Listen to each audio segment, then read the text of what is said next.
Welcome back. You are listening to Within Tolerance, a podcast for machinists by a machinist. I'm your host, Dylan Jackson of Proteum Machining, and this week I am rejoined, as always, by Chris Zappettini. What's up, Chris? Hey, just living the dream. It's like 9 at night. I think it's going to be a real... We have a lot of questions. It's going to be kind of loopy, probably. I've drank like 2 pots of coffee today. Let's go. Yeah. I feel very much the same. I've been trying to stay away from energy drinks and had one of those today and an extra coffee. And it's been a day of moving and you know, all that stuff. I've got a ton to share, but give us the update. You had a pretty successful last couple weeks. Yeah, exactly. So I also moved to shop recently, which was fun. And my rule was, hey, I need energy. Like I was doing the same thing with not drinking energy drinks until I was moving a shop where I was up from like 7 to midnight every day. And I was like, maybe I'll crush like 4 to 6 energy drinks a day during this time period. Cause that sucks. Moving a shop sucks. I don't have nearly as much shit as you, and I had already moved the machine. It's just annoying. And especially like in my case, it was going a lot of different places, like locally in Utah and then also up to Idaho. But we're done. It's clean. We're out of there. I got most of my shit like set up. Got my bandsaw cutting again, which is nice because the one here at X2 is like some shitty Harbor Freight one that blows.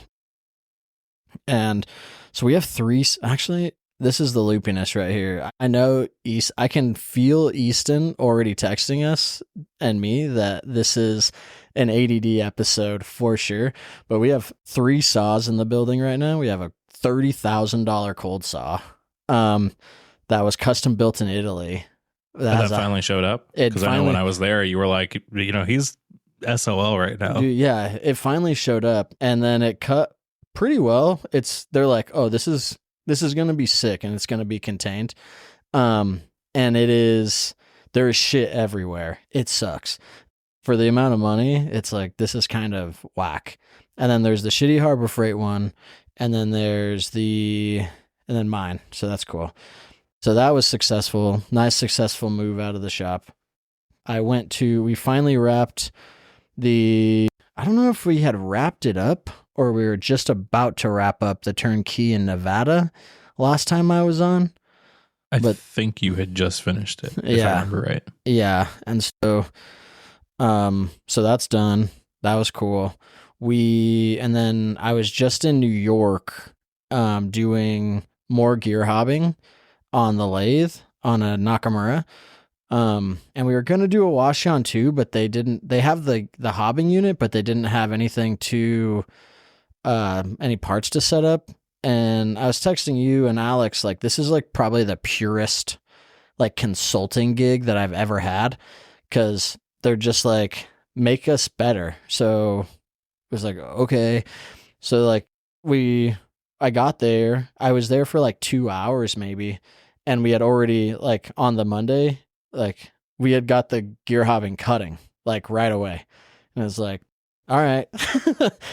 Then we kind of, like, messed with speeds and feeds. So that was, like, day 1, like, done and dusted. And then I messed with their parts catcher so that it could, like, come out and grab the part while it was cutting on the other side, which it doesn't do that. Like, typically it comes out really far.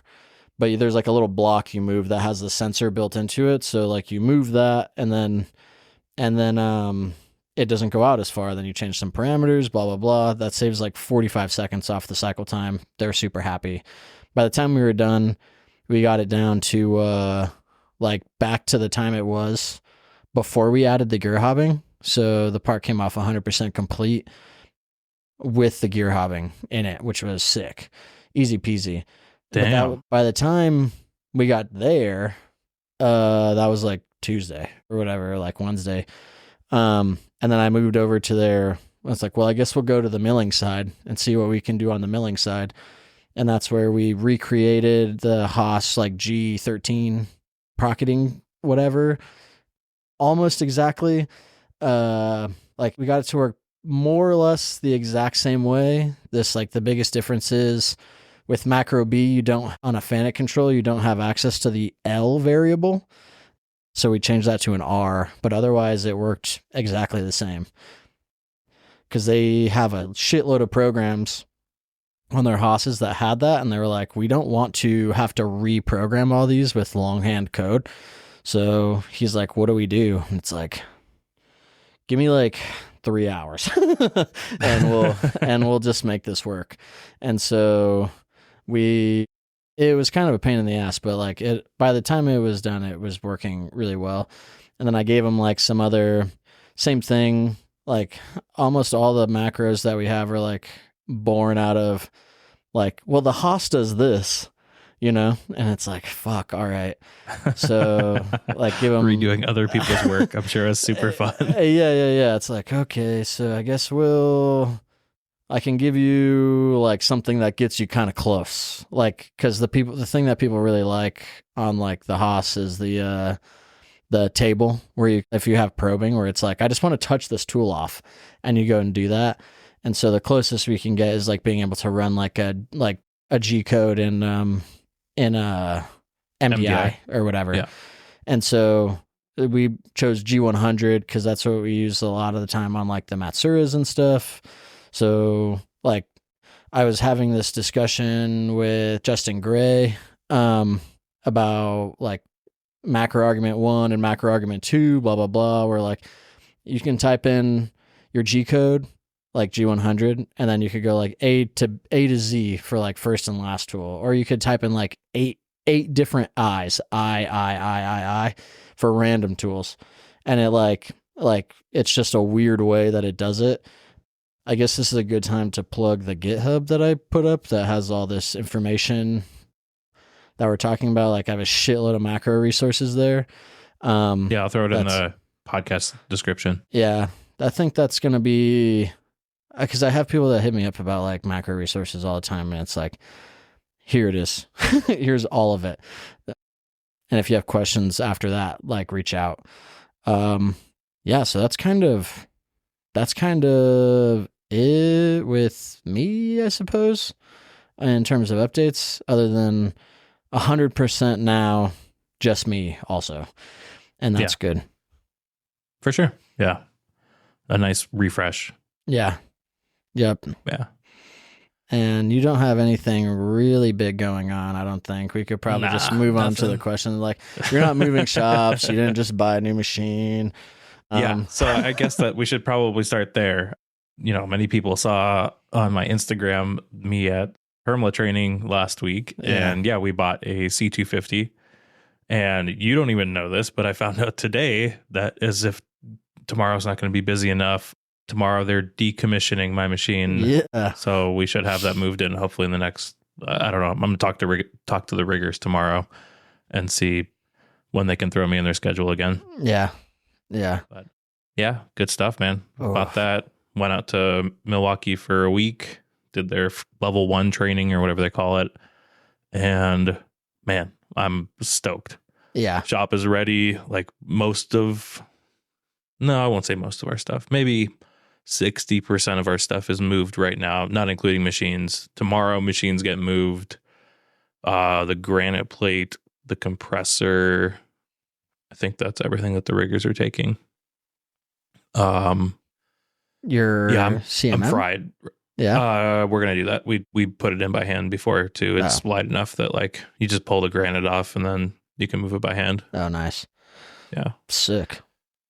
That and the OC I think is even heavier than the CMM, and that thing's gonna be a bear to move. Yeah, just strap it to a fucking hand card and you're good to go.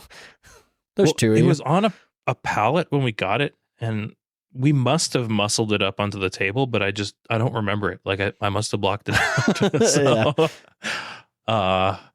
but we can get into the questions a little bit because there are a couple about Heidenhain training. So from the Patreon, David Ron asked, was training on the Heidenhain a mindfuck when switching from brother controls, like switching from Windows to Mac or like Mac to Linux? And then also George McCorley also asked thoughts on Heidenhain, specs on the new machine, and how was my week at training. So let's get into that. First off, it is a base C250. None of the options I said I wanted in past episodes.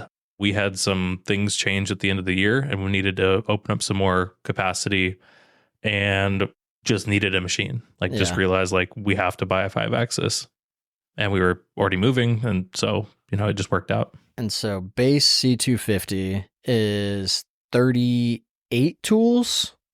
30 tools. Okay. 30 tools, 18K RPM. Okay. And this is the grease pack spindle? Yeah. Okay. So we'll just, run it. And like what's bizarre is you can ask 10 people who have the grease pack spindle, and like it'll be like split half and half. Like, 5 of them be like, never had an issue, and 5 of them will tell you that they've had issues. So we're just going to run it until there's an issue, or I would guess sell it or the people something. that have issues are the people that are like, I'm running at 18K 24/7. If I'm not even running a part, I just have it at 18K just for fun, because I've heard shit like that, like where people just leave their machines running or their spindle like turning, but they just leave it like turning like full bore and it blows it up, and you're like, yeah, that kind of tracks. So yeah, you're like, oh, shocker. Yeah. Which I don't know, like if the C250 is even half as accurate as the C42 that we had in training. Yeah. That thing, we ran kinematics measurement day to day and from cold to warm, and it moved 4 microns. Yeah. Something like that. I have a feeling it's going to be pretty close, What else? Because you also got because you bought it from somebody so you're getting... Yeah, so it wouldn't be a Proteum machine if it wasn't like just slightly off of new. Yeah. So we bought it from a friend locally who bought one in September of last year, and then decided to take a different path with his business. And so we got the machine, the Lang base plate, all the tool holders that he bought for it. So some PG and then some ERs. I think that's it. Yeah. Yeah. So that's awesome because we can hit the ground running. Yeah. And then since then I've like lucked into like the eBay finds of the universe. Like, yeah, you were like, I've gotten 4 PG holders in the last month and a half for like $100 a piece. Yeah, like basically. Yeah. Somebody was like, I actually just don't need these anymore. I'm like, all right, you fucking psychopaths. So training was awesome. Everything is manually programmed. You're basically programming the entire class to make a probe calibration artifact. So in the Hermles, they have you calibrate the laser with a known gauge length, tool, and radius. Then you touch a tool off there, and then you skim cut, in this case, a brass bolt. And then that's a known surface then that you can then calibrate your probe in Z. And then the artifact also has a ring gauge that you put into it and calibrate X and Y. Nice. Yeah, the thing looks pretty rad. Yeah, it was super cool. And Heidenhain is, like David said, it is like kind of a mind fuck. Zero like it is not zero, like going baby. from Windows to Mac. It is like going from Windows to like deep Linux. Like everything is so different.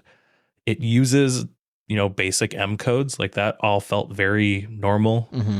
But then it doesn't use any G codes. So like all your moves are L for linear, and then you set a circle center with CC, and then you spin around it with a C command, and everything's, in the cycles. Like I'm sure that, most of the cycle stuff that we learned is not going to be used by, I have CAM for that. But like you talk about, G13, like their CAM cycle for that kind of shit is like, oh, I'll do high speed machining and finishing and like roughing and finishing all in a cycle, and it's like one line that executes. Like during the thing we're stepping through it in single block, and he's like, all right, the next line is everything for that pocket, so there is no single block. He's like, check it on the way down, distance to go, and then like send it, So, I mean, that's kind of how I feel about like checking programs anyways. Like if it starts at this stage of the game, like if the Z plane is correct for when it's coming down,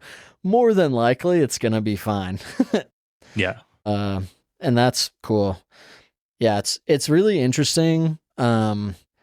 to think about like Heidenhain versus like Fanuc or Brother or whatever. Like I guess Brother could be like a closer comp because like than Fanuc, because like Fanuc is a control that could be used for fucking anything. You know, like people buy like 31 eyes and like build custom machines around it because you could have like 50 axes to do whatever. Where like Heidenhain is like purpose built for CNC machining, right? Right, and like multi-axis stuff. Yeah, it's like this is what it's made to do, and so that's why they're like, yeah, we can do anything, and we do it really fucking well. It's just right, but I'd say that like even the Brother is still a Fanuc style code machine. Like, correct. You can take Fanuc code usually and throw it right on the, replace all the tool change stuff. Yeah, and actually you can use an M6 on a Brother. Yeah. So you can run Fanuc code almost directly on a Brother. Mm-hmm. But like this is different enough. I'm calling names or tools by name. There's the full tool table. That's the other thing that's so powerful and so bizarre to me, coming from tool one is tool one, and it could be a face mill, it could be whatever. And like, I can call tools by number now, but I can also say, give me the, tool call face mill. And it's like, okay. And it knows what's in the machine. And if like I try to run a program that doesn't have the tool loaded, it's like, hey, you need to load this tool. Mm-hmm. So it's going to take some getting used to, but I'm super excited now. The text in the what the fuck is that? Like the danger zone or whatever, or it's like group chat. Why the fuck does zero? Why is if 0 equals 0 go to this? And like once you explain it, it makes sense. But it's like it's like, oh, because it's like it's positive. Like there's no other thing it can be. So it's the only way to end it. Because you you force it to go there. For the listeners. So I'm texting this group chat with Chris, Alex, Kern, and Mickey because in class they had given us some code. Like there was some code that they just gave us, like the engraving of our names. They didn't want to go through, and then there was like a 5-axis swarf cut for part of it that they didn't have, was not part of the level 1. And I was looking through it, and I was like, why does it say if 0 equals 0, go to end? Yeah. And he was like, and I was like, what is the difference between that and a label call? Because there's no direct go to. There's no macro B in Heidenhain. It's their own stuff. And so you can actually, like if you have a loop you want to do, you can create a label and then write all your stuff in there and then close the label out.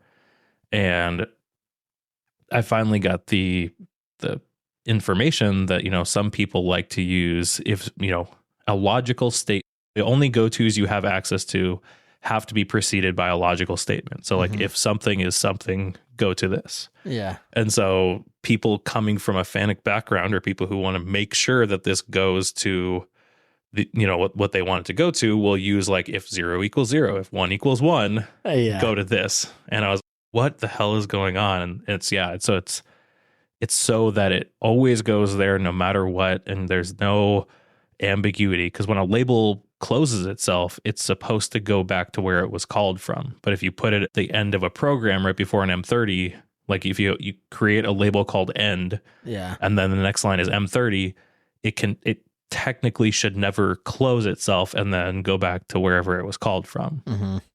But it was well, the first thought is like, does that mean 0 can equal 0 on this machine? Like, right. Is there a possibility where that's not the case? Well, when I first read it, I was like, am I reading it wrong? Is it maybe like number 0, like a macro variable 0? And I was like, no, those are Qs. So what the hell is going on? And then, when I finally found out, I was like, all right. When it's really, sense, it's just like it's very literal. And you're just like, it's like 0 is 0, go to here. Like, okay. Like I guess that makes sense. Son of a bitch. But no, I'm super stoked. It's going to be a lot of fun. There's so much in the Heidenhain control that I'm looking forward to using, like using it to inspect my parts. Because every time you probe, like it prints to a file that's on the machine. Having that like file structure, like I'll be able to break all my files out by customer and by order number. And it's really sick. I've had A couple of years ago, I went to Massachusetts with a customer that had a bunch of microns, and these jokers got a bunch of like plus K60s or whatever. They have like 8 of them or something, so they like them. At the time, they had 3, but he's like, on this machine, I can have like a folder that has all the tool numbers and all this information like in it, and then if that's not in there, they're just 0, and it's like. I mean, it's like, can we do that with Fennec? Yeah. I mean, but it's not like inherent to the control. Like, we could build it for you, but no. Right. Yeah. Yeah. Having everything be a file you can access is very weird. Like so the other thing that's, I'm sure many people who listen to this have heard, is that MDI in Heidenhain is basically a scratch pad. Like nothing deletes when you execute it. It runs one line at a time. So you can leave yourself all of your normally used things. You can have all your tool calls for every tool that you use all the time, your touch probe. You can have, kinematic cycles already written in there. You can have all kinds of stuff just like left there. And you can also download that off the machine if you want to save it. And you're like, oh, I wrote something cool. Like, let me grab that and save it for later. You're like, damn, fucking rim shot. Nailing that one. Yeah. Yeah, it seems interesting. Like, it's one of those things that I obviously don't have a lot of, well, I guess not obviously, but I just don't have a lot of like Heidenhain experience. But then when you hear about it, it's like it seems weird, but also like it makes sense. It's like, oh, this is how it kind of should be. Like, why can't I run shit off of files like on a fucking Fennec controller or whatever? Like, what the fuck? There's a lot in there that makes a lot of sense, and then there's a lot of things in there, little things that you're like, yeah, this is very German. Like, yeah. Like, you turn on the machine and the first thing like he showed everyone is that like, okay, you turn on the machine and the first thing you have to do, like, Heidenhain is very good about flashing buttons that it wants you to press. Yeah. But right when you turn on the machine, first thing you have to do is hit the clear alt, like the CE button. Yeah. And there is 0 prompting anywhere that tells you that. Like, if somebody had just given me the machine and been like, try to turn it on, I would have stopped right there. Like, I would have failed right there for sure.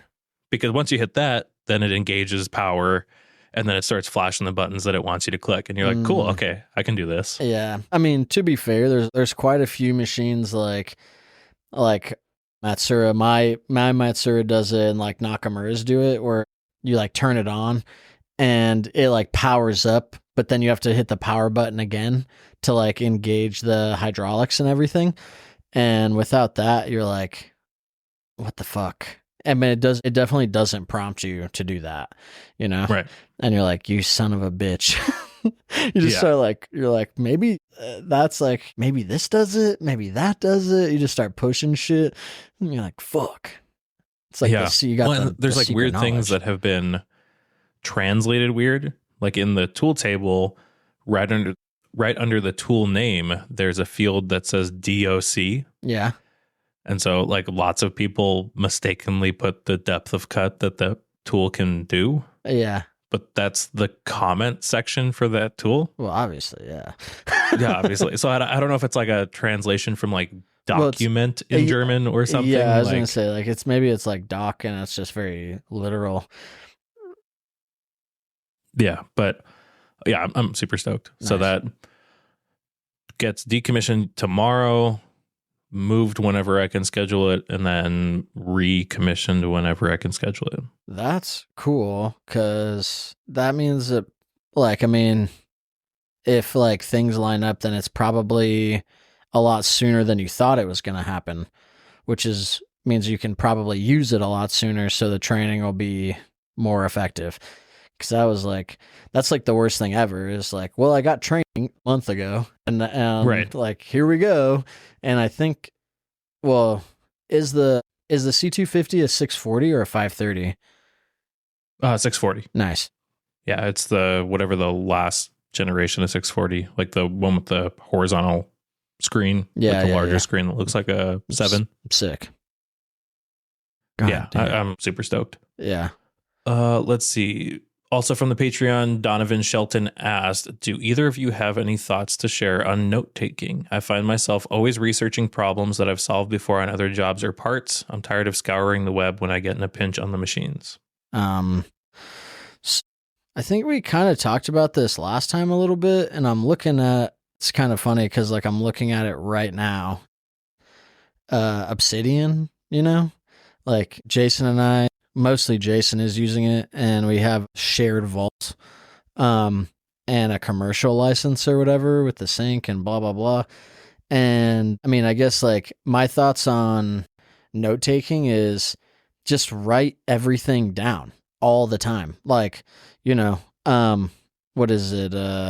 ABW, always be writing, right? Like it's just like, I always found it so funny when I would train people or whatever, and it's like they don't want to take notes. It's like, what are you, like, too fucking cool to take notes? Like, no, it's like, oh, right, God, you think you're perfect or something? Yeah, like, what are you doing? It's like, oh, God, I just don't want to be like, how embarrassing if people think I can't remember everything. And it's like, just like, not saying that he's that way, but it's just like, always write shit down. If you can, like, I would say, truthfully, like getting more into it from what you showed me and what Jason's doing, like Obsidian is phenomenal note-taking thing with like for a lot of us, we're just very visual people, and that fucking graph section with like the constellation and everything is like mind-blowing how obvious that is. Like oh my fucking God, that is sick. It's in super and what I love about it is what I told you last time, where you can set up nodes but not activate them yet. And so it shows you what you need to learn. And actually, I did that for the Heidenhain training. So I went over to my friend's shop who has my C250 like a day before I left and was like, all right, give me the rundown on the machine as you know it and what questions you have. Because like they're likely going to be questions I'll have. Yeah. And I just created a section without activating it for every single point that he made. And then when I got to class, like as either the teacher answered these or if he didn't, I was like, all right, these are the questions I still have to ask. Mm-hmm. Like, and I know because they're not lit up yet. Yeah. Yeah. It's a good tool. And you can put everything in there, like anything and everything. Like what we have in here is like, we have PDFs in here. You can put pictures in here. You can put links in here. It's just fucking markdown language, which I learned more about with this whole GitHub thing, which is, it's just a super simple, like, I mean, it's literally just like a text editing programming language or whatever. For programs and stuff, like, I don't know, like macros and blah, blah, blah. I do think GitHub is a good thing for that, just because it has nice version control and all that shit, which is really, really helpful. Like I think I spent like, I don't know, between Friday and Sunday, like 4 hours on the phone with Justin, and we were just going back and forth on stuff. And it's like, this is sick. GitHub's really rad. I think GitHub and Obsidian are like pretty dope. You can also, Jason's been doing a lot of research. You can kind of host your own vault Synology and stuff, which is pretty sick. I didn't know that. Yeah. And oh yeah, Jason's thinking about starting like a Discord channel, but at least with the three of us to go over like for like Obsidian and shit like that, so we can become like nerdy power users together. Awesome. Yeah. It's funny you say that because John reached out like when I was asking for questions and he was like, more nerdy shit. And I was dude, that's a guarantee on this episode. Yeah. Oh, speaking of Sean, and like him and I are going, this is Sean Connor, right? Yeah. Yeah. For past and future guest, Sean Connor. As past and future guest. Yeah. He reached out and he's like, hey, I want to do a broaching macro on the RoboDrill. And it's like, cool. That's actually like, I've done that before. It's fucking kind of, that's one of those ones that's like, seems harder than it is, but it's crazy easy. Cause like you just have, I mean, if you think of everything as triangles and circles, it's like, you just give it an angle and like now blah, blah, blah, blah, blah. Like, it's super cake. You write that in like an hour, but he wants to do like a nice YouTube video on it, on like how to write it and then show it working. And so I think we're going to do that like Friday or something. Awesome. And so that's going to be, looking forward to that. Yeah, that'll be super dope. I'm pretty fucking pumped about that.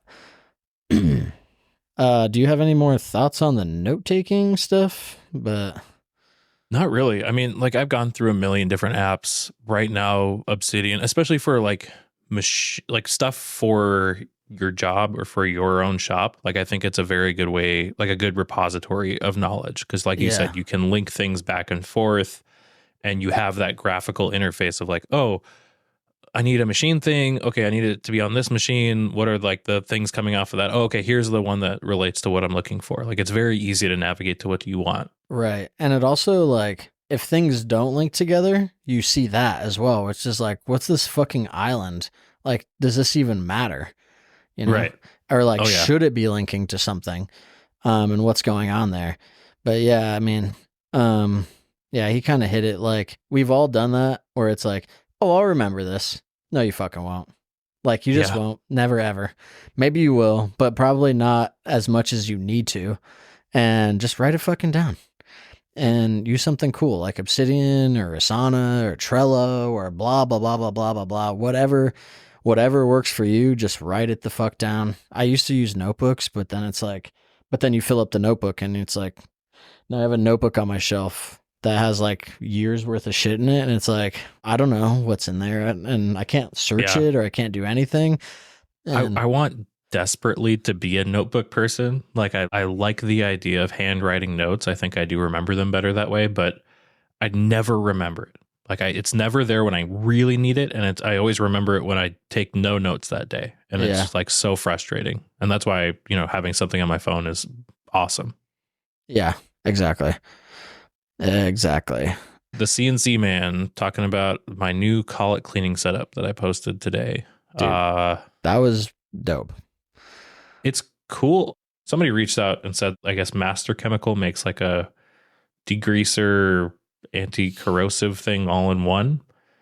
So I'll have to look into that. But yeah, basically it's a tiny little ultrasonic. I'm using an Elma, I think it's Elma 260, super neutral cleaner. Like I called them, you know, went through like my application of like, hey, these are collets.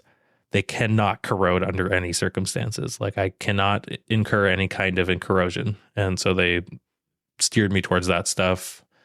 And then I used a Form Labs Form 2 or, you know, Form 3 Works to, they have like dunk tanks for cleaning the 3D prints. And so I know that they are good for isopropyl. And so one tank is isopropyl to deactivate the cleaner. And then one is Stearit M1 oil to protect them. Nice. Yeah, it was really cool. Pretty excited to see how that works long term and everything. Me too. I know one does leave a film, but like I figured I already clean the ever living shit out of PG before I assemble it. So like, yeah, if it has some anti-corrosive for now, like that's great, especially with moving right now. Yeah, we'll see. Like I've been noodling on this for a long time. Actually, speaking of Justin, he was the one I was telling him about this and was like, yeah, I really want like a bin storage thing, kind of like the Form Labs one. He was like, why don't you just buy a Form Labs one? I was like, yeah, I should probably do that. Yeah, I guess I could do that, couldn't I? Yeah. And then he was like, yeah, they're on eBay. I was like, yeah, okay. Yeah. Oh my God. Like I'm getting so many updates. Like Jason is going so dumb in Obsidian right now. I'm getting like an insane amount of like ding, ding, ding. It's like, Jason, please, for the love of God. Yeah, dude. Turn off, Jason. Come on. I could hit the gear hobbing on a lathe thing real quick. Yeah. Infinite Precision asked gear hobbing on lathes. Yeah, like it's pretty, like it's really simple, but it just depends on like what the lathe is. Like Fanuc lathe G51.2 and like to turn it on, and G50.2 to turn it off. And then it just kind of depends on, like, every lathe has its own like secret sauce, so to speak, to like get everything to sync up. Like and then you just need to know, like, it's not as like sexy, but you have to kind of like do some math or whatever to make it work. Like, depending on what the ratio is, typically you're going to be like, it'll be like G51.2, P1, Q48. And if it's a 2-to-1 gearhead, that'll make like a 24 tooth. And if it's a 1-to-1, it'll do like 48 teeth or whatever. Just like, it just depends. Like, the Nakamura wants you to turn on the milling spindle and the turning spindle first and do that. And then when you type in, when it hits the G51.2, it'll essentially change the milling to what it needs to be so that it cuts the right amount of teeth based on the parameters you put into it. And then you just kind of feed it however you feed it. Typically slower is better. Go figure. And because if you go too fast, then you just like, it just doesn't complete the revolution. And it's kind of funny. But like, that was on the WT150. On the WT100, it needed an additional M code to like get the things to sync up, and then it worked fine, which is like MSIM 7075 or whatever. And then on the Washion, it was totally different. Like, you just told it you gave it the turning RPM and then typed in like M65. And then when it hit the G51.2, then it would fire up the milling spindle on what it needs to. And then you go to like a parameter or whatever, and it shows you what the RPM is to make sure it's correct, more or less. And then it goes. And and then you just feed it how you need to feed it. Like, which could be, depending on how deep the gear is, you might be able to one-shot it. Sometimes you need to do like a roughing and a finishing pass. It's kind of cakey.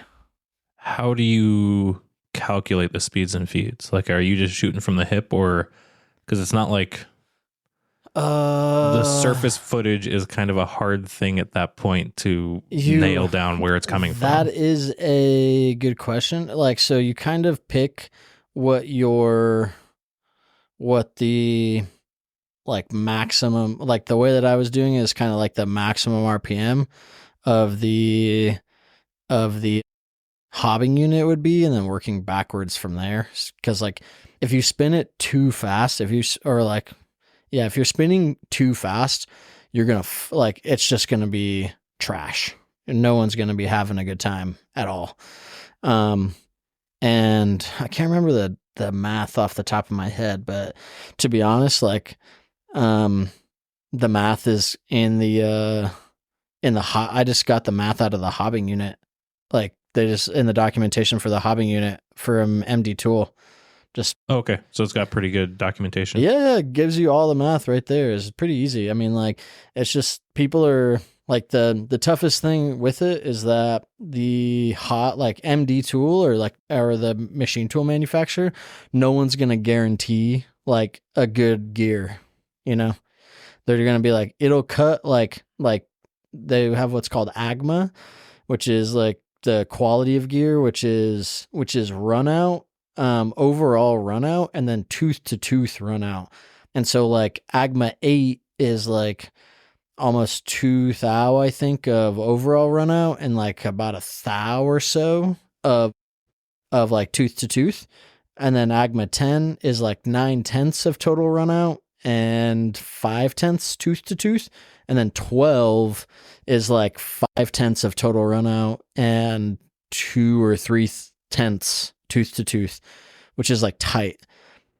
And they'll guarantee 8, but you can hit, like, we were hitting 12 pretty much on everything. And it's just like, we're crawling. We're not going fast. Like adding like 2 or 3 minutes to each cycle time, to each part cycle time. On the deep one, it's like 6 minutes or something, but it's you were able to drop other parts of it so that it's almost the same. Right. Yeah. No, the deep one, like the one we just did, we were able to, which we added 2 minutes, then we took 2 minutes away. The deep one, the one that was 6 minutes, that was just, we added 6 minutes. But that being said, it was faster than they could do it on the gear shaper and better quality. Cause like the way that their shaper worked, it had a lot of left. I guess it left a lot of burrs, but we have like no burrs, so it works. They're pretty happy. They like set up. They brought over another like gear thing, so there comes off with one gear made, and then it just immediately goes on to another machine, and they put the other gear on, and it's done. So before where they were making them to stock, and then had 2 more gear hobbing operations after that. Now there's one. It does one in the machine, then immediately goes on to the other thing, and then it's a complete part, and they can sell it, which is that's killer. Huge. Yeah. Yeah. Huge. Let's see. Yeah. Oh, one of the other ones of George. Are you both coming to Chicago for IMTS 2024? You fucking know it. I got to start hitting people up to get one of those sweet vendor badges. I'm going to try my best. We'll see. To go to IMTS? Yeah. What do you mean try? There's no try. You just do it. Do or do not? Okay. Yeah. We'll see. Man, have you looked at hotel prices? No. Oh. I'm too broke for that. It's rough, man. Yeah, like the place we stayed last IMTS, I want to say we paid maybe, it was like pretty high. It was $250 or $300 a night. And I was like, ooh, that hurts. And then looking at that same place, I want to say it was like $800 or $900 a night now. I'm like, a night. Awesome. Yeah. My God. So yeah, I will try to make it up for at least a couple days. Yeah. I got pretty lucky last time because I got a hotel for like a night or 2, and then one of the Selway guys let me fucking stay with him for a couple nights. Nice. Which was like fucking super chill. Yeah. I might end up just staying outside the city and renting a car and just paying for parking or something. Like, I think that'll still be cheaper than... That's a good call. I'll fucking bring the van. Oh, yeah. There you go. Definitely stay outside the city so I don't get murdered at night or whatever. My candy ass looking van. So Level Up CNC said, bringing people into your shop and selling in-person training. What are your guys' thoughts on that business model? So like similar to what Saunders does with their training classes. And selling in-person training? So like having people come to you for in-person training rather than going to them. I mean, I like it. I do that. So yeah, I think it works. I'm 50-50 on it, truthfully. I think it depends on what you're doing, because there are certain occasions where it's like, I would rather, like for the Hermle training that you're doing, I could see the pros and the cons to it. One, like pro is, it's all you're fucking doing for the week is just working on training. You cannot get distracted, because sometimes when I go to places, like it's like, oh, well, hold on for a couple hours while I go do something else. And it's like, okay, like, I mean, you guys are paying for this, so like whatever, but also right, yeah. but also like, if you don't feel like you're getting the full value out of it, then you're going to be upset. The con to doing what you did at Hermle, which you may or may not have experienced, is if it's not one-on-one, then it's exactly like what we were talking about on the last episode with the training, where they're it's a box, and like, this is level 1. Your individual experience and your knowledge and your skill and your ability to learn means fucking nothing to this. And this is what it's going to be. So if it's too much for you, that's too bad. And if it's not enough for you, that's too bad, And like, sometimes that sucks, because you're like, especially, I'm sure, like, you're a fast learner. You were probably in this state where you were like, oh my God, are we like doing this or what? Like, yeah, this could have been, this whole week could have been a day, dude. Like, come on. Yeah, it reminded me a lot of being in school, like when I was at Pima, I guess. It's like people learn like, it's so funny. It's like, people can't comprehend. It's like, you learn at a different pace. Like, what? So obviously I'm for sure in favor of going into shops and training people, because I do that. So yeah, if you need it, hit me up. I'll do it. Yeah. I think there's benefits to both. Like, I think that what's nice about like Saunders's class or Hermle's or whatever is that it's a controlled variable for them too. Yeah. Like they know the machines are good. They know that there's no other work going on. Everything is set up so that like, you know, the class should be perfect. Yeah. But like you said, you know, I had to travel to Milwaukee for a week. Yeah. And like would have much rather stayed in my own shop and like packed stuff up while learning some of this stuff. So yeah, there are pros and cons for both, I think. Yeah, absolutely. The Niddles 30, let's save that NYDLS. Yeah, let's save that 30. For like a second, because like that's a big topic. Let's knock some of these smaller ones out. Like, well, hold on, I want to jump because we were just talking about Heidenhain versus Fanuc and all of that. I want to jump to James' question. Yeah, what does Fanuc have to do to improve its reputation with users? Yeah, so I got a shout out. This is James Mayette. I'm having dinner with him tomorrow. He's the Selway apps guy. Yeah, I've seen a bunch of his stuff on Instagram. Yeah, he's mostly Matsura, right? Correct. Yeah, he's probably like the best Matsura applications engineer in the country. He just like, he's the guy that I was saying like fucking somebody hired him, like bought a machine from somebody else that sells Matsura, and then he got hired, like Selway got paid to have him fly across the country to go train them. So he's like a baller. Damn. So I was talking to, before we were recording, I was talking to Devin Bedoni about this. Mm-hmm. And I think it's really interesting. Like part of Fanuc's reputation is, and I know we've talked about this too. It's like, it's the builder misrepresenting the control, you know, where it's like the builder just like you have a quote unquote low end builder, like fucking Takasawa lathe or whatever. They're not putting a lot of, like, they're hanging like a 0i TF on like a fucking piece of iron that does stuff, and like giving you a barely translated control. Maybe you're getting Fanuc manuals, and like, have fun, dude. You just bought $100,000 lathe. Get out of my face. And it sucks because like Fanuc is super dope. So it seems like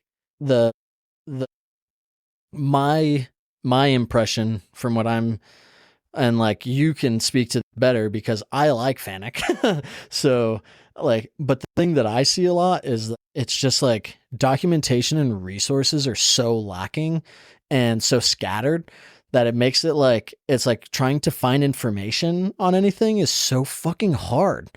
And if you're not like an apps guy, like I was, or then like he is, with access to like every fucking manual you could possibly think of, it's like, where do you get the information? Like where? You know? Yeah. So I have a few things that I think they could do to improve reputation. One, stop giving me meters of tape. Give me a gigabyte minimum. Just make a gig standard. Yeah. I think that they should take a note from Brother, what they just did on the D0 control, where they categorized and labeled all of the parameters. So they are very easy to search for and use. Right. That is It's cool. Not like keep relay bit 6, you know, or like keep relay 16 bit 6 does this. It's like, no, you just go in and you type in your like door lock, and it's like, oh, here's all the door lock ones. Yeah. That's the tough thing about Fanuc in general, is like, because that control is used for grinding, painting, CNC machine, injection molding, whatever. So like, what is a door lock for me might not be a door lock for you. Or like Brother, right. Oh, yeah. And like Brother can do, that's like Brother realize, like kind of going more in the Heidenhain direction. It's like, this control isn't you, like they're not putting that control on a fucking sewing machine. You know, I mean, maybe they are. That'd be crazy. But it's like, it's just like a control that they developed for a CNC machine. So it's like, yeah, of course, this is the door lock. What else is it going to be? Like right. You know, but even then they could just have different overlays, you know, like have like, okay, this is the mill package. This is the lathe package. Yeah. I guess and like, that's a good point. At least give me like the first 100 parameters. Yeah. Like that would be cool. Like just the ones that I might actually encounter. Yeah. This is also why I have that fucking GitHub thing, you know, where it's like I'm putting parameters in there and stuff, because it's like, people ask like, oh, what is this one? It's like, oh, this is a parameter that you will commonly run into and could be useful. But yeah, it is very bananas how like it is simultaneously like it is so powerful that it's like daunting, you know? And like you can do anything, but it's also like because you can do anything, it makes it like, well, what, like, can I do it whenever, or like how do I do it though? Right. Yeah. Well, like for example, I just wish they would take more ownership over certain things and just force people to put them in the same place. Like it shocked me when we got at my last job, when we got the last Matsura we got before I left, that I was like telling the tech, because Matsura is sold by Brother or by Yamazin out here. Yeah. And I was like, oh man, I love the Brothers, how you can't over travel. Like it just stops when it gets to the end of the travel. There's no alarm. Yeah. And he was like, oh, well, that's a FANUC parameter. And he was like, it's like 1127, you know? Yeah. And I'm like, how the hell am I supposed to know that? Like, what are you talking about? Yeah. That was actually like the first parameter I put in this thing. Well, that was the very first parameter 1300 bit 1, turning the value to a 1, turns off the over travel alarms when handle jogging. And you would think that's one of those things that it's like, why don't you have why would you want it to error out? Yeah. Like, here's another one that I found like that was crazy is parameter. I guess we're getting parameter discussion real quick. 5101 bit 2 is G83 full retract, and the amount of lathes that don't have that turned on, so it acts just like a G73 and uses a different set of parameters that control the fucking retract. It's like, what the fuck, dude? Are you joking? Like, what? Yeah. And then some other ones like 3457 bit 0, 1, 2, and 3 make certain folders searchable, and those will be turned off by default. And it's like, fucking why, dude? Like, what world do I not want to search these folders? Some of those, it's just like, to be fair, I don't want to come across like I'm saying Brother is the gold standard here, because I found out through trial and error, like there's a parameter that makes the program in main memory. It can either be 6 megabytes or it can be 8 megabytes. Okay. Or 4 megabytes and 8 megabytes. Yeah. And if it's over that, it dumps into extended memory where macros are disabled. Whoa. All right. So like I figured this out one night where I'm like editing a program and I halved my step over on a 3D operation. Yeah. And it goes to do my op1 and tries to probe, and it's just like, nope. Yeah. It took me an hour and a half on the phone with my tech till I was like, why does it say extended memory up here? And he's like, oh, fuck. Okay. But there's just a parameter you flip. And then it's like, okay, now it's 8 megabyte programs. And supposedly I've heard kind of secondhand that like, oh, maybe the early firmwares didn't play nice with the 8 megabytes, but that's just something that should be already flipped when it comes to the customer. Like, why even give me the choice? Yeah. Why do I care? Yeah, exactly. There's something like, and there's turning on tilted work planes on a FANUC control is super easy, but there's like 100 parameters that you need to go through. And like James Servin is in Japan right now, but when he gets back, we're going to go through, cause like he just got a new 5th axis table for his other robo drill. So both of them are 5th axis now, but but they just like basically put the table on the machine and installed the option, but didn't go through the parameters. And I was like, here's the list. Like, don't change anything, because the last time he changed stuff, he fucked it up. But I was like, don't change anything, just like go through this. And like they didn't change a single fucking one. And it's like, and as soon as it tilted over, like went to the right, it turned the right way. But as soon as it turned, like hit G68.2, it was like wrong, like just alarmed out immediately. And like his tech was like, oh, it's probably the M codes that you use to clamp and unclamp. And it's like, bitch, no, like the fucking, it doesn't alarm out if the M code is wrong. And also it's a robo drill. It is base FANUC. Like it will be the same as his other robo drill for sure. Yes, exactly. And he's like, yeah, it's like, what are you talking about? Anyway, That's a big old rant, but yeah. So to circle back, my ideas are they need to give us more memory. They need better UI as far as like parameters. And realistically, I think just better documentation on options that are very often used. Like I remember when I was first starting to look at like, what is it? G5 is there? G5.1. Yeah. Q. There's fuck all on the internet for that. Dude, it's even reading through the manuals and it was like, I don't know. Do I have the AICC nano smoothing plus? I don't fucking know. Like it does get super annoying and like, because there's like G5.1 and then you have like P1 through P10 with that. But then there's also like G8 and that's like one of them's newer and one of them's older. And like that definitely affects like if you're doing macro stuff or if you're doing like probing and you leave the look ahead turned on, that it'll just like start blowing through math. You're just like, oh, sick. Yep. You're like, cool. And yeah, there's like, it's shit that you like absolutely have to know. And there's just like nothing there. And like Matt's, like, I guess you did Matsura stuff too, where that's like, it's their own thing where they use G131 and then you have like R and F and M and blah, blah, blah, blah, blah, depending on like what type of operation you're doing, which is like, it's sick and it is useful and fun. And you can pick up like a shitload of time by doing that. But it's also like, but where's the information? Give me the information. So. Yeah. And it's just shocking that it is 2024 and we still get such poorly translated manuals. Like hire somebody on Upwork for like $5,000 and do all the manuals for your entire lineup. Damn, like $5,000. That's premium Upwork. You could build a whole ERP for like 1,000. So it's like, dude. But like, you know, how do I still get things that just make no sense in English? Yeah. You know, how many years has Japan been sending machine tools to the US? Like, how do we not? Right. How do we not have manuals that make sense anymore? So I think it's just the little things of like, make this just a little bit more user friendly. Because like you said, they are infinitely powerful. They're so powerful and so reliable that like little things to make it not suck to run would be great. Yeah, exactly.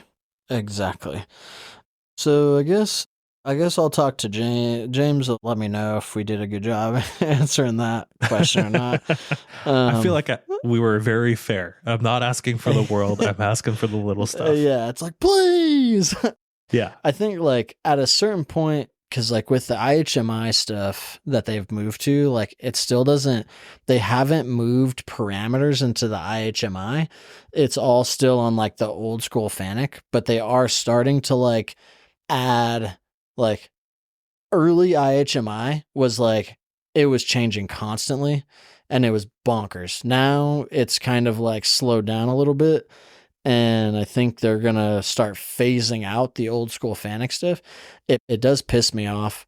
I will say it pisses me off when I go to shops that have like machine with the IHMI side and they're using the old school FANUC and it's like, stop. Like, this isn't going to be here forever and you're going to get a new machine. So you have to learn it. And they're like, well, the apps guy showed me this. And it's like, yeah, cause he's fucking old. Like, figure it out. Well, and to be fair, like you said, early IHMI stuff wasn't good. No, like it felt like a real bad faceplate on old FANUC. And so like I very much, when we got machines that had early IHMI, I was like, I'm just going back to regular old FANUC because like, why would I dick around in this where I don't know anything it is and it's not any better? Yeah. One of the best features of IHMI, and it's like, it's nobody really utilizes it, is that if you're in the edit and you like highlight values or whatever, like an X or a G or whatever, it recognizes what it is, like an X, Y, Z, blah, blah, blah. So you don't need to like type the X.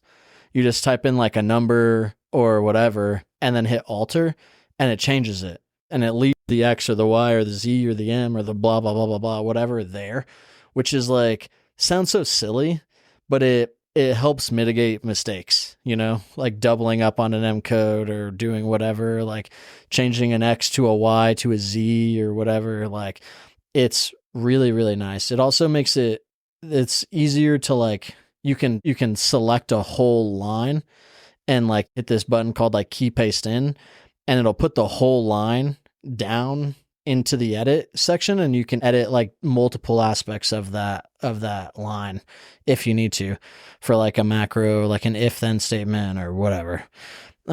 Just little things. It's come a long way for sure, and people just need to use it more because it's not going to be there. The old school stuff, it'll go away. Okay, let's move on from that one. I could keep going. You want to answer Alan Corns? Yes. Yeah. Alex Kern asked, what's your biggest fear relating to moving shops? My biggest fear is just the things I don't know. Like like, for example, when we were first starting to lay out machines after we had already signed a lease, it was like, do we have enough power? Because there was one more AC unit than we thought. Like, we thought there was 3 and there was 4. And it was like, okay, that's another 30 amps that we weren't, understanding. And like, now, do I have to pay to get more power run from the utility room? Like, am I going to have to pay $50,000 now to like, have them dig up the parking lot and run lines? So it's all of those little things that like the unknowns, I guess, is like, what things are lurking around the corner that I don't know yet. Yeah. And this also kind of ties into Tuck's Garage's question, which is lessons from buying a new shop, which is, I guess, you did a shitload of due diligence, and I guess like you can always be surprised, I suppose, right? We talked about it a little bit when I first signed the lease of like lessons and stuff.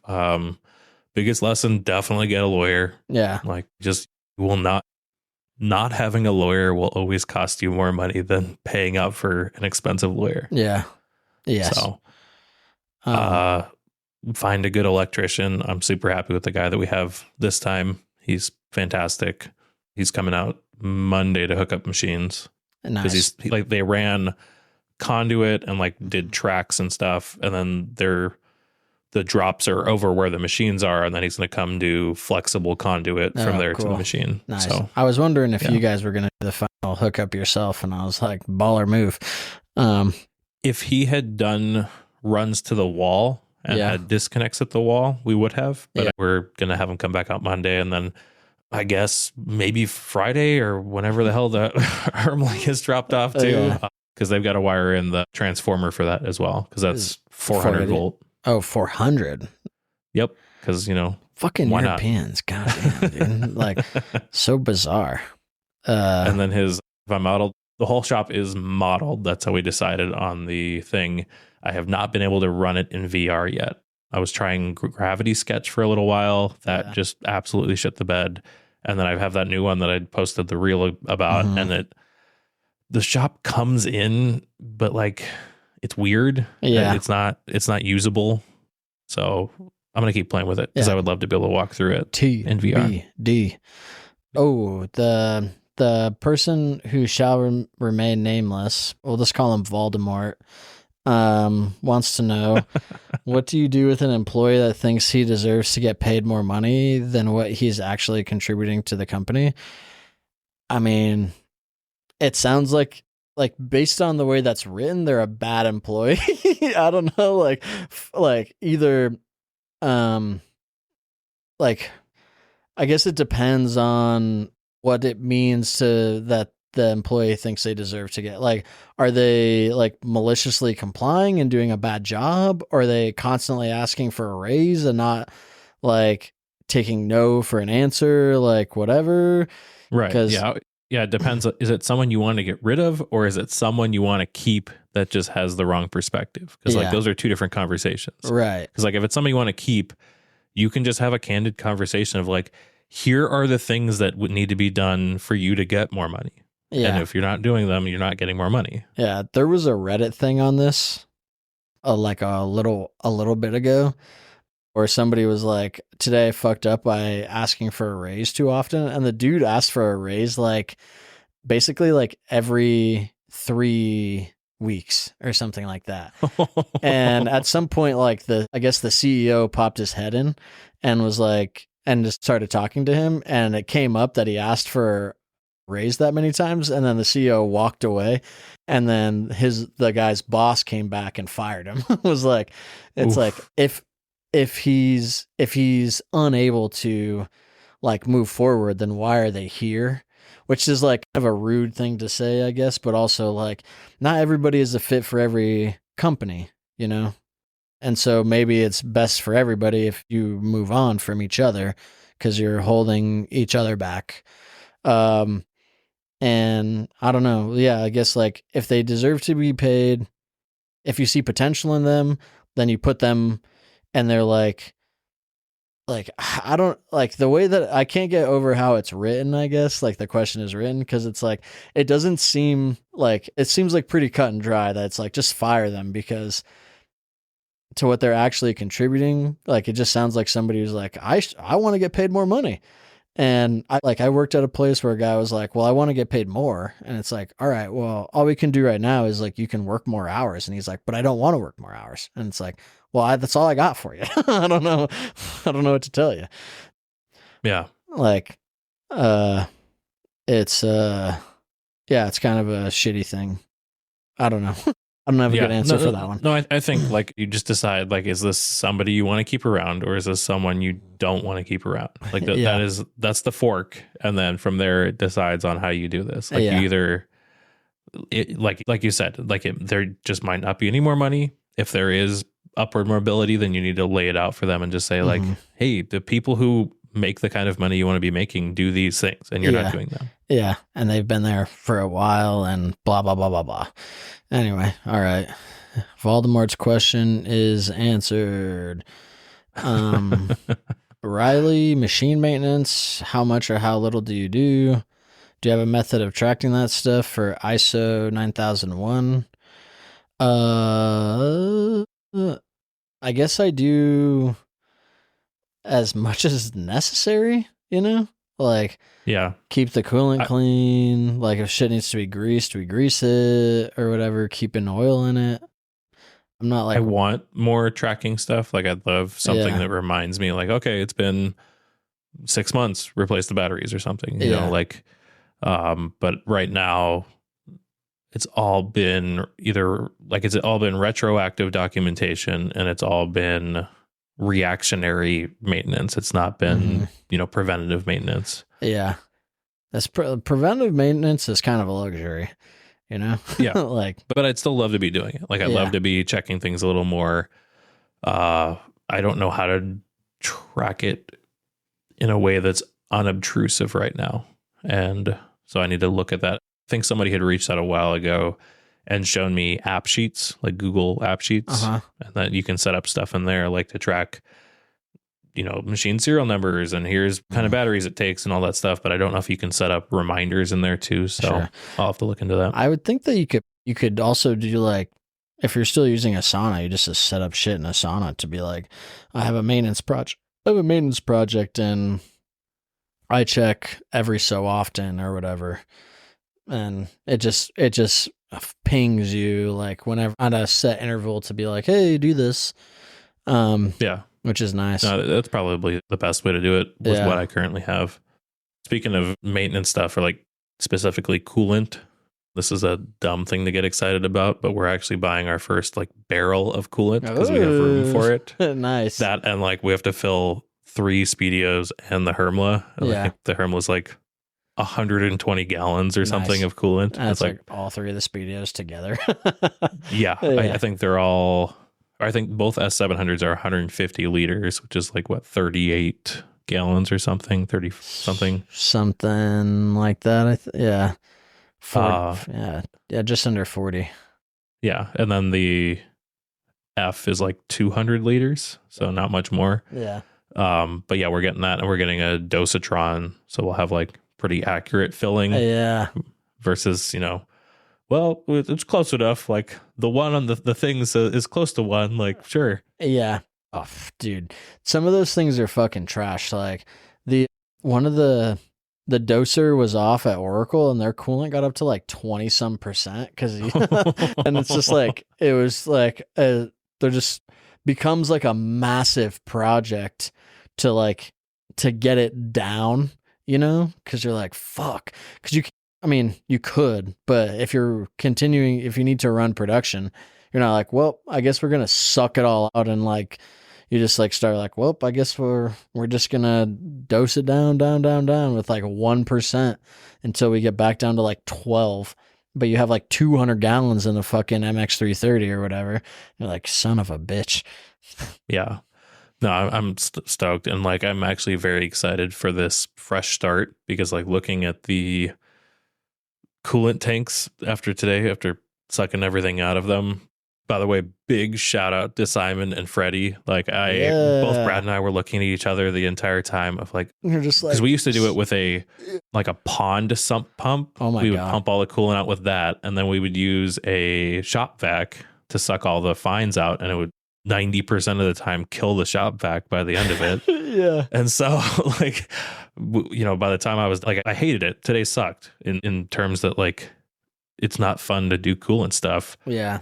But it was so much better because of the Freddy compared to what we've done in the past.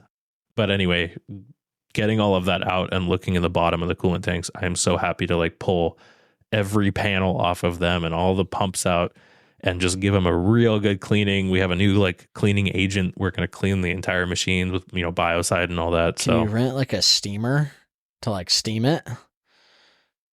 Potentially. I hadn't thought about that, but I don't see why not. It helps like just get the deep shit in there, you know?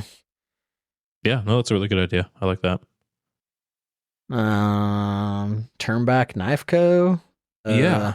He was asking about phase perfect phase converters. I don't really know much. I know there's a lot of people that, you know, have used them. Devin had a bunch before he moved to his new shop. Mm-hmm. Tons of the brother guys seem to love them. Yeah. I've heard very little bad things about them. I know you have to replace, I think, capacitors every year or two or something like that. But yeah, past that, they sound like they work fantastic. Right. Yeah. I have nothing to say on that either. I've never used a phase converter. It seems like every phase converter, like if you go like 0 to 1,000,000 on your RPM, like that's the biggest downside. And that's like any phase converter. I don't know about perfect phase or phase perfect or whatever.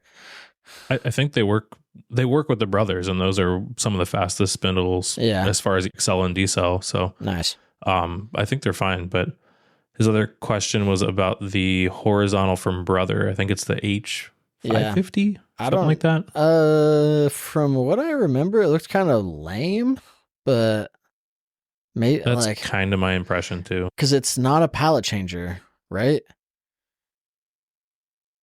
Yeah. Oh yeah. So it is the H550. Yeah. I don't know. It's just it's one of those machines that I'm like, man, it's so close to being cool, but like there's no pallet changer, there's no automation for it yet. It's one of those like, why it just seems like a half measure, I guess, is the best way that I can put it. My assumption with this is somebody was like, we want to, like, somebody big was like asking for this, you know? That's my assumption as well. And that they could, and so they were like able to get it to market. Oh, interesting. Only 16,000 RPM spindle at the most. Huh. Yeah. Weird. I don't know. Yeah, I'm not a real big fan of non-pallet changing horizontals. That seems fucked up. Like, that's kind of one of the coolest things about like personally, if I'm going like BT30 horizontal, I'm going like a fucking the Kitamura.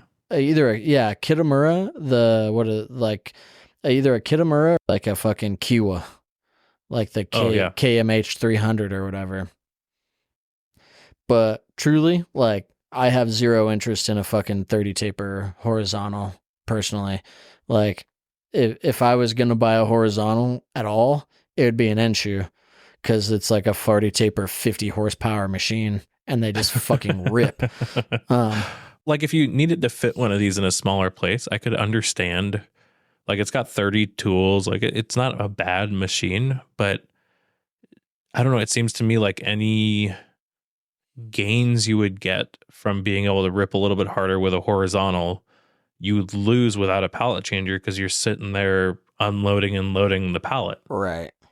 Yeah. So I don't know. It's like, it makes no sense to me. I guess you go like one of the advantages would be like integrated rotary or whatever. Is it a 4-axis or is it just a horizontal?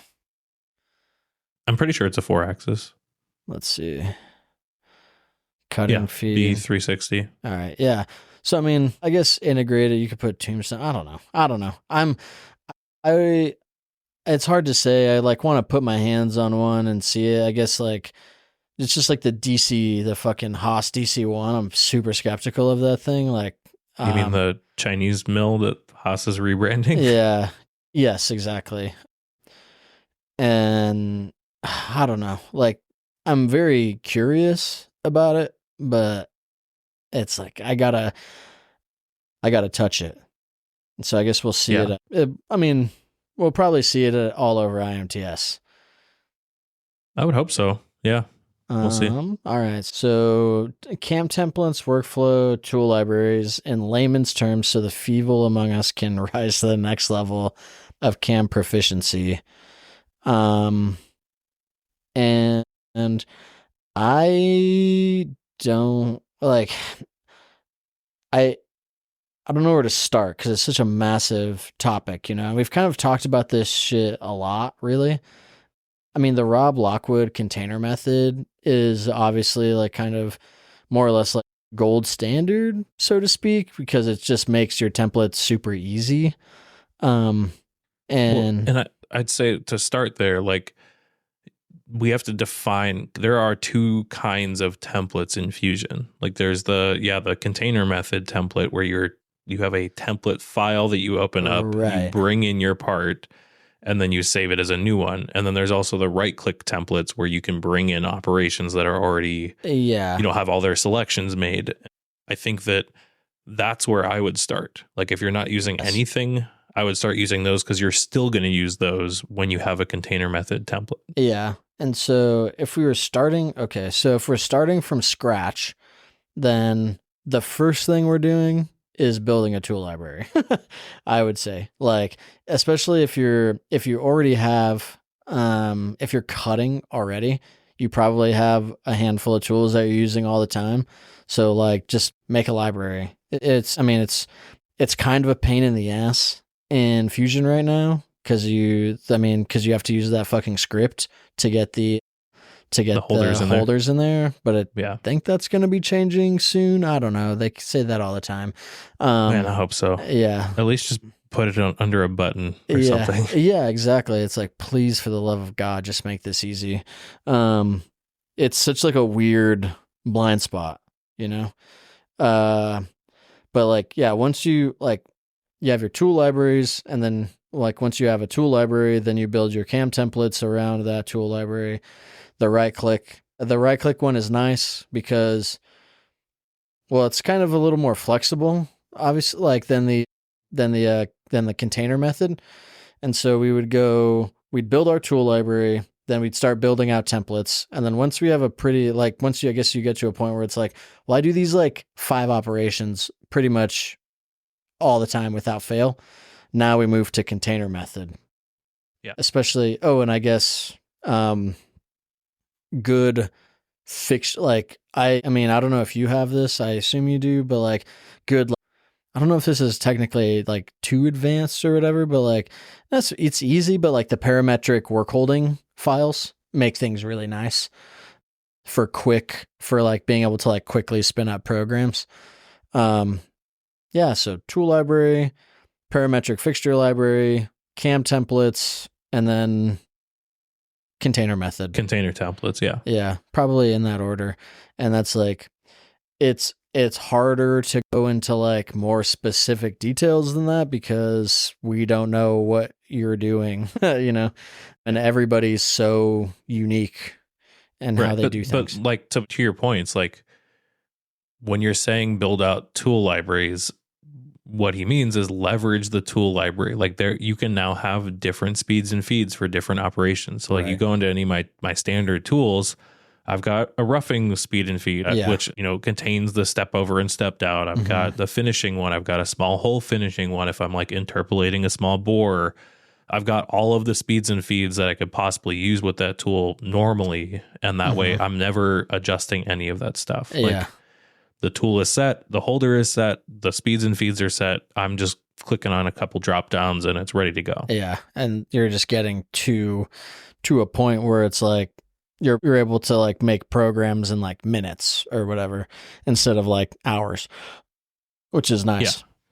Yeah. And to give an example of a right click template, so like I've got one for every thread mill that I use often, but then my go-to one is probe stock, rough stock with my rougher, finish the outside, and the outside is automatically picked up as a silhouette, face it, and chamfer it with deburr. And it's like, I do that on almost every single part. Yeah. And so I've got one for aluminum and one for stainless. It picks up the right tools, has the right tool numbers. Yeah. I don't think about it anymore. Yeah. Like it's just done. Yeah. Easy peasy. Yeah. Of those tool paths, the only one I have to adjust is probing because I can't pick up at least I don't know how to pick up the stock model automatically in there right now. So I have to open it up and click the top face of my stock model. It's a good question. I think you probably could if you were doing container method style and like you already were picking up the stock as part of it. Yeah, I think so. Yeah, if it was a parametric stock. Yeah. And I already clicked the faces on that, I think that would work fine. Yeah. Yeah, that'd probably do it. Yeah. It's a lot of simple, like to rise to the next level of cam proficiency. It's really just like being open to like just continuing to dial in your processes and like you'll probably end up at a point where you go like too far with it and then you dial it back, like kind of always like, do I need this and do I need that and blah, blah, blah. Cause you can really get into the nitty gritty of a lot of things in Fusion where you're like, oh, I spent a lot of time and that didn't really buy me anything. But, but it's like, I guess kind of goes back to like, you need to know the rules to break the rules kind of thing. So it's never a bad thing to like make it to just like, do I need this? Like maybe, sure. Like just go hard as fuck. And, if you find yourself and to that point, I on the fence of like how useful configurations are in their current configuration. Yeah. But like there are enough bugs as they're sorting out configurations that like I've got a few container templates that have little configurations. So like my laying vise can go like inside to outside jaws. Yeah. But you want to be careful with how many layers deep you're nesting those configurations and how many theme tables you have, because even if everything works perfectly, just regenerating something after you make all those changes can take a really long time. Yeah. And so, at some point it's like, am I gaining anything from this? Yeah, maybe, it's like maybe not. I'm saving a bunch of time up front, but it's kind of costing me time down the road, which is like, we don't like this. We kind of hate this. Yeah, totally. Yeah. I think we put that one to bed, and then now the question that I was kind of fired up about, that I've had like a bunch of conversations about today, that you were like, I have no idea about this. Yeah. So tell me what you mean by automation scalability and examples. This is why I had conversations about it. So shout out again to Mike Brownson, former boss, now buddy.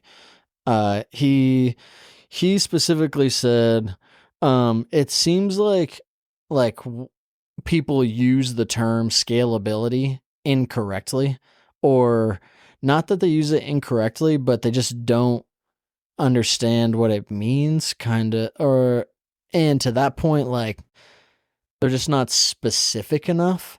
So when you say automation scalability, like, to you, what does that mean? I guess, adding more of the same automation, right, right, duplicating whatever it is. And when my first thought is like, what are we scaling? Because like, and like, what does that scaling mean to each individual like customer potentially? Because automation scalability could mean like, are we scaling like part throughput? Are we scaling capacity? Are we just like copy pasting like the robot cells or whatever? And if you dive like deeper than that, like, do you have your like scalability for somebody who's like an OEM that's making their own part is different than like a job shop who's automated looking to scale, you know? And this was like the conversation. So I talked to Bronson for like 45 minutes about this before we recorded. I also talked to this guy, Graham Francis, who works at Rapid / Lights Out, which is Troy's company. And dude, like I was thinking, like you should think about getting those jokers back on because like they're doing some crazy shit right now. That is like possible, like a true like kind of paradigm shift type of shit in terms of machine tool automation, which is like it's really exciting. It's like it was really cool. And so one of the I'm totally down. It's been like so long since he's been on. Yeah, it's been like 5 years. You know, I'm trying to find his first episode I think it was right now. 28. Jeez. But so one of the things that like I hadn't really thought of in terms of scalability is also like modularity through scalability, and it's like this, like being able to like copy paste new robot into a position, but it's like, are we direct part loading or are we doing pallets? And like if you're direct part loading, if you're scaling just the part, then it is like a true copy paste. But if you're scaling capacity, then you could be like copy pasting with a twist, you know? And this is where like it's such a fascinating topic because it's like scalability. It's like it's such like a simple term, but it doesn't mean so much, and it could mean anything.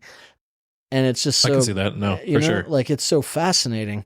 And kind of, just because it's heavy in my mind from last week, just seeing the differences between like the robot and the flex pallet loading that like Hermle does.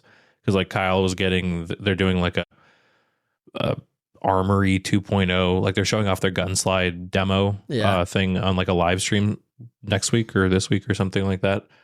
But like seeing him build up that, like if you wanted to, scale into single part runs where you're like doing one part number or even like a couple part numbers, but like changing out for like a robot to part load. Mm-hmm. That's one kind of thing. Or it's like, oh, do I want to like scale capacity so that I can do like 1 million one-offs? And it's like, okay, that's an entirely different system. Yeah. And if I already had one, I'd have to buy a new machine or like completely revamp if I needed to grow in the other one. Exactly. Yeah. That's where it's like, it's one of those topics that's like, it's such a simple like thing or like simple phrase that gets thrown around a lot. Need to be scalable. I need this to be scalable. Is this scalable? Blah, blah, blah, blah, blah. It's like, but like scalable how and why and in what way? Because like a good example is like you could save a lot of money in certain ways if you have like 4 machines and a single robot to do like cell or like a part, and you get like things really fast and blah, blah, blah. But like scaling that is kind of expensive and time consuming because like now if I want to copy paste that's 4 machines and another 4 machines and another and a robot, where it's like if you automated each one individually and they were doing something, you could then like, oh, I could just add 1 more machine and a robot, where like each cell in and of itself is like a little more expensive, but to like scale it is like is easier to like plug and play those things. And that's where like I kind of go at like probably at the thing that I've seen work the best in terms of scaling automation seems to be pallet systems, just because most people already have machines and you can just kind of slap a pallet system on any machine. It's like, I need this one to be more and I need that one to be more. It is for sure the more expensive way to go because it's a lot of work holding and whatever. But the thing but it's what I've personally seen happen, you know? It's like, oh, I have a Matsura that's making this part and I'm getting this much runtime out of my machine. So I could go with either like an MX330 or like a MAM 7235V, but I don't necessarily need the more pallets. So I could save money and just pop another machine down next to it and have almost 2-to-1 MX330s to one 7235V, blah, blah, blah, blah, blah. It's so dope. So I guess that's all the questions, dude. Yeah, we fucking did it. Now I guess we do we kind of hit shop news and new things already. Oh, for sure. No, we are on to the last 2 questions. Yeah. Every guest, every week. So what have you been researching this week? Researching, I haven't really been doing a lot of like research. I've just been kind of like working. I guess the closest thing I have is like, I've been going hard on LinkedIn for like the last couple of weeks, you know, just like trying to grow that platform or whatever. It feels weird. We've had many conversations about how weird it feels to be on LinkedIn constantly because it's just like, it just feels like so cringe, you know, but it's also, I don't know. We'll see if it converts. And like, I have at least a meeting as a result of posting on LinkedIn a bunch on Friday. So we'll see. Nice. Yeah. That's super exciting. Yeah, it is pretty exciting. I imagine you're doing lots and lots of research in between moving boxes and stuff. Yeah, I mean, obviously like work holding and templates and all that stuff for the C250 have been a lot of work. I did post that reel and I showed you that video of that VR app, Caddy. That was epic. Like being able to manipulate CAD models in 3D space. It just feels, people commented like, oh, it feels like Iron Man. And it really does. Like it's I think it like really taps that nerdy like kid, like, oh, this is what I've always been promised kind of thing. Yeah. Yeah. But yeah, besides that, it's just been a lot of work. I haven't really been doing any research outside of that, I don't think. Yeah. Nice. What about make yourself better? What are you working on? I'm trying to be the best hater I possibly can be. No, I mean, I don't know. Just like, I mean, it's hard to say the whole work-life balance thing because we're here at like 10:30 at night, right. Fucking recording this podcast. Yeah. Ken Robertson, when I posted for questions, he was like, "You're recording a podcast after a day of moving? That's kind of hardcore." I was like, "Yeah, I want to get it done." This guy Barry or whatever on LinkedIn said, "How about keeping your work life and family life within tolerance?"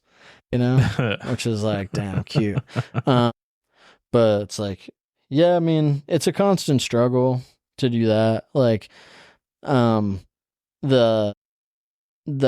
default mode is always to work like constantly, and as like, I'm getting back into the swing of like, cause I kind of like going to be saying this a lot, but it's like it's just such a struggle to not just give myself completely to working constantly. And so, I mean, just continuing to like balance that out. So like I did a lot of traveling recently, and then Saturday was my like first day of like being able to like chill and like for like the month of January, basically. And so I made cinnamon rolls, sent you the picture of the cinnamon rolls. Yeah, they look great. Yeah, That was my best work by far. And we watched, and Rachel and I watched like the fucking extended edition of Lord of the Rings this all day, all three of them. Like, nice. That was a good day. And so doing shit like that, to like, and just being like, oh, I'll work a lot some days and then not the other days, instead of just like, how about I just redline it until I have like a mental breakdown or whatever. Yeah. I guess that's kind of, yeah. That's kind of what I've been working on too, is like, and I hate that like this has been a continuing one for me on this podcast, but just learning to turn off, like when I get home, like actually have that break of like, okay, now I'm going to eat dinner with my wife and like watch TV and not be on Instagram on my phone constantly, or like, you know, be researching something, or it's tough to turn off when, because not only do I enjoy work, but I'm driven by work and a little bit by stress, unfortunately. Yeah. And so, it's not easy. Dude, diamonds are made under pressure, baby. Right. Yeah, exactly. It's a good thing. I love being stressed all the time. Yeah. All right, man. Well, I am going to go pass out because I've got an early morning, you know, meeting the riggers there, and I got to go mop around all the machines before they get there. So nice. Thank you so much for joining me. Yeah. Dude, I'll do this, like I said, every week, baby. Let's go. Well, we are definitely going to make it more often. That is for sure. And I am checking right now because thank you to all of the Patreons. New ones, let's see, Donovan Shelton and Michael Jenkins. Thank you guys so much for joining the Patreon. Makes this show possible so that Chris and I get to hang out and geek out on all kinds of stuff. Thank you all for listening, and I'll be back next week.